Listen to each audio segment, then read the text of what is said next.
Bagaimana hukumnya zikir memakai tasbih? Tasbih ini hadisnya sebenarnya yang membolehkan itu kembali kepada riwayat Tirmidzi yang khilaf ulama tentang kesahihannya. Umumnya ulama ada yang mendhaifkan riwayat ini.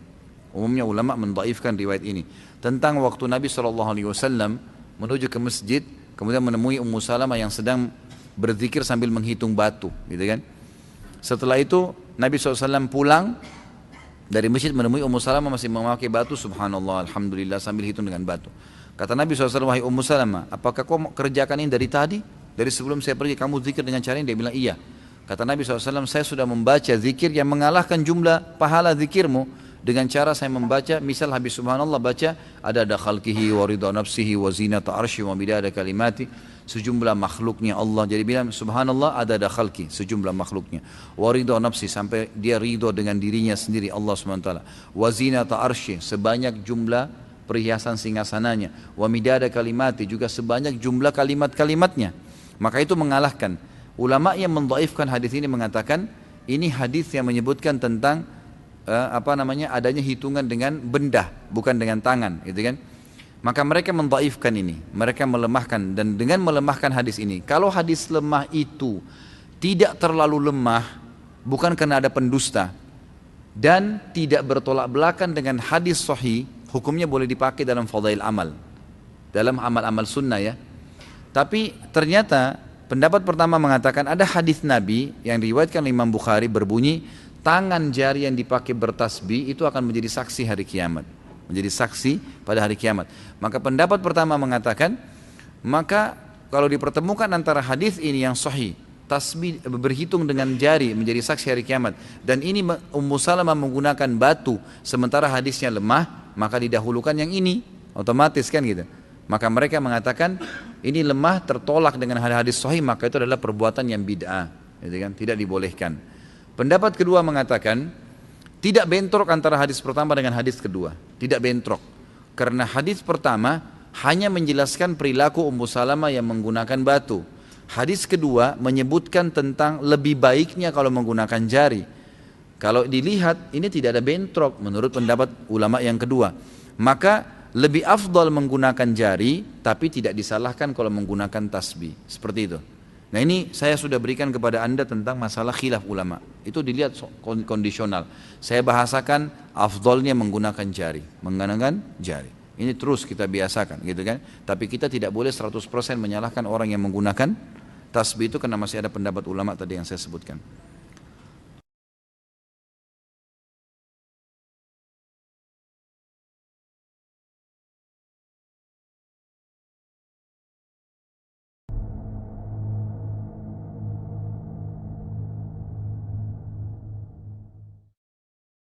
A'udzu billahi minasyaitonir rajim. Ustaz, bagaimana hukumnya berzikir dengan menggunakan tasbih? Yang benar, tasbih adalah alat, bukan ritual. Meskipun sebagian ulama berpendapat tasbih adalah bid'ah, contohnya Al-Albani rahimahullahu taala, tetapi ulama yang lain membolehkan, Syekh Fauzan dan yang lainnya membolehkan. Dan ini pendapat yang lebih kuat bahwasanya boleh, karena tasbih tersebut hanyalah sebagai alat, bukan ritual, ya. Seorang boleh menggunakan tangannya untuk bertasbih, seorang boleh menggunakan alat yang 1, 2, 3, 4, 5, 6, seorang boleh pakai apa? Tasbih, ya. Ini hanya sekedar alat. Tetapi yang lebih afdal bertasbih dengan apa? Dengan jari. Kata Nabi SAW, fa innahunna mustantaqatun yaumal qiyamah. Sungguhnya jari-jari ini akan dibuat berbicara oleh Allah pada hari kiamat, menjadi saksi bahwasanya kita bertasbih. Dan kalau orang bawaannya selalu pakai tasbih, kalau enggak bawa tasbih dia enggak berzikir, ya. Tapi kalau orang bawaannya bawa jari, dia tinggal gini-gini aja. Terus, kalaupun berzikir dengan tasbih, maka ingat itu sebagai alat, bukan sebagai ritual. Kalau dianggap sebagai ritual, maka terjerumus dalam bid'ah. Contoh, merasa kalau dengan tasbih lebih afdal. Apalagi sebagian orang tasbihnya diinapkan di kuburan wali fulan. Ini kejadian. Ada yang menitip, Kak, bayar sekian untuk diinapkan di kuburan wali fulan, sehingga tasbihnya menjadi apa? Afdal. Ada yang jual tasbih dengan mahal, katanya ini tasbih dari kapal Nabi Nuh. Kurang ajar kapal Nabi Nuh dirusak jadikan tasbih. Ada seperti itu, ya. Terus tasbih yang penting bisa buat ngitung, enggak usah besar-besar. Ada tasbih yang besar-besar begini, besar-besar. Saya pernah lihat tasbih besar-besar, saya bilang, Mbak, ada yang lebih besar? Enggak, ini yang terbesar katanya. Besar-besar gimana tasbihnya? Subhanallah, subhanallah, subhanallah. begini bisa masukin kantong keluar gitu. Maksud tasbih kecil-kecil aja. Yang penting ringkalan 100 misalnya ya. Penting 100 untuk itu. Enggak jadi masalah untuk mempermudah apa? Menghitung. Jadi ingat kalau pakai tasbih jangan riya. Jangan apa? Riya dan jangan niru-niru para biksu Buddha ya. Kemudian pakai di apa? Di kalung enggak. Jadi tasbih itu hanya sekedar alat. Ya, jangan dijadikan apa? Ritual. Kalau dijadikan ritual maka terjerumus dalam bid'ah. Tapi hanya sebagai alat hitung maka enggak jadi masalah.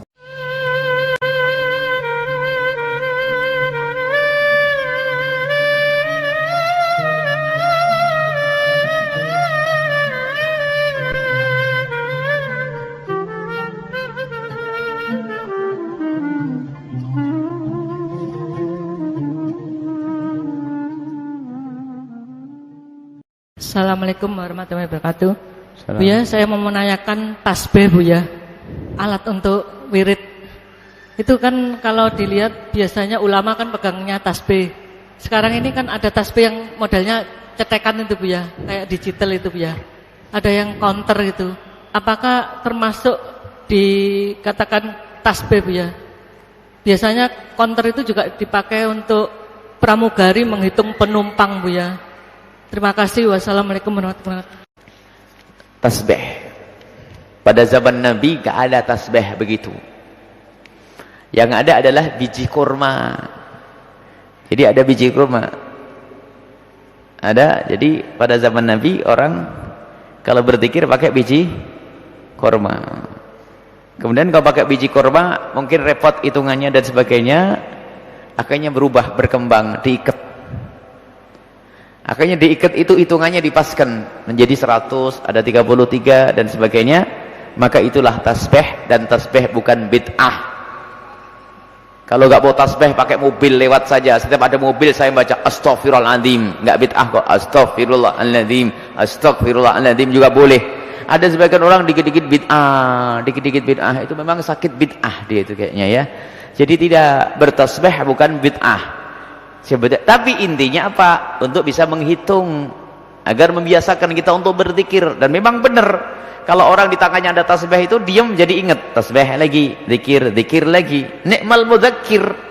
Sampai dikatakan oleh sebagian ulama, yang gampang untuk mengingatkan aku ternyata tasbih yang aku pegang itu. Cuman jangan waktu ngaji tasbihan ya. Tasbih disimpan dulu nanti. Jangan waktu belajar tasbihan ya, tak tek tak tek tak tek tak tek. Ini ngapain gitu ya. Nah, adapun tasbih elektrik itu juga bisa. Justru orang cerdas itu menggunakan sesuatu yang semula tidak digunakan untuk kebaikan jadi untuk kebaikan. Itu kan untuk menghitung kan. Biarpun sama pramugari digunakan untuk menghitung penumpang ya. Kita rubah, kita gunakan untuk menghitung. Kalau dulu untuk menghitung karung yang masuk kan gitu, itu mungkin orang-orang berdagang tek satu. Kalau kita untuk menghitung sholawat kita, dan dianjurkan untuk kita selalu memperbanyak sholawat. Jadi tidak bid'ah, boleh itu masuk juga bab tasbih itu.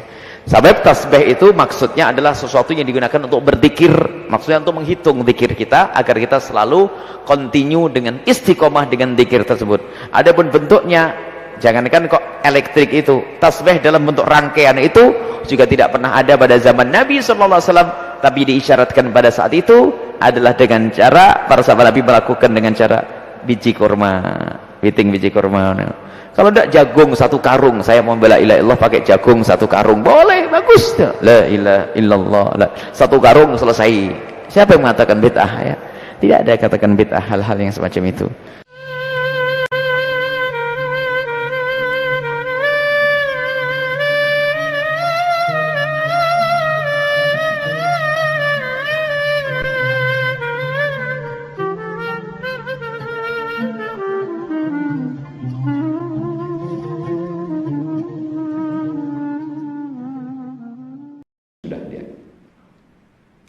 Ada orang bilang wirid selepas sholat fardu. Ya, wirid tadi selepas sholat fardu. Subhanallah, subhanallah, subhanallah. Katanya bid'ah. Kenapa bid'ah? Wirid selepas sholat fardu itu hadisnya sahih. Yang menjadi khilaf adalah apa sir atau jahar. Mazhab Syafi'i dibaca jahar untuk mengajar makmum. Bila makmum sudah tahu dibaca sir. Sedangkan mazhab Hambali jahar terus jahar. Subhanallah, subhanallah, subhanallah, subhanallah. Tidak bid'ah. Doa kunut sunnah. Nabi membaca doa kunut sampai meninggal dunia. Hadis Anas bin Malik. Begitu mazhab Syafi'i. Sudah saya tulis dalil-dalil kunut subuh. Buka Play Store. Tulis di situ 37 masalah popular. Enter. Dapat buku, insyaallah. Kunut subuh tidak bid'ah.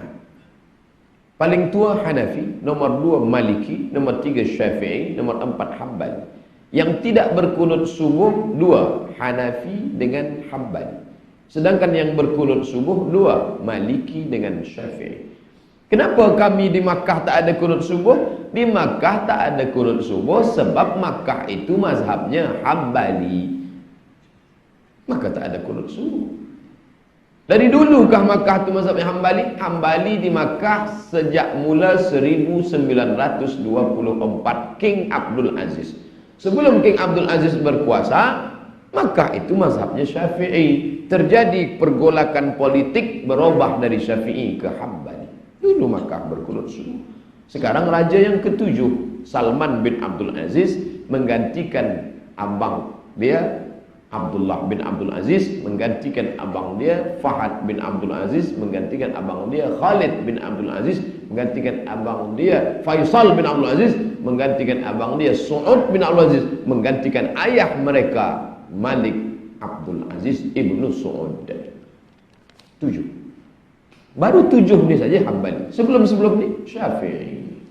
Jadi bila ada orang balik dari Makkah, ternyata kunut subuh tu bid'ah. Saya di Makkah 40 malam tak ada kunut subuh. Jahil Ibnu Bahlul. Dia tak baca sejarah. Hatta dikatakan tasbih itu pun dianggap budaya Buddha. Mohon penjelasan Pak Ustaz. Abu Hurairah sebelum tidur malam dia bertasbih alfa uqdah 20.000 alfa 2000 simpul tali. Dia ambil tali, dia simpul 2000. Selepas itu sebelum tidur dia petik 2000. Subhanallah, subhanallah. Itulah tasbih zaman Abu Hurairah. Bila tuan tak nak pakai tasbih yang ada sekarang, ambillah tali. Bila tali disimpul untuk alat menghitung tidak bid'ah, tapi bila batu dicucuk bid'ah. Apa bezanya? Itu kan alat.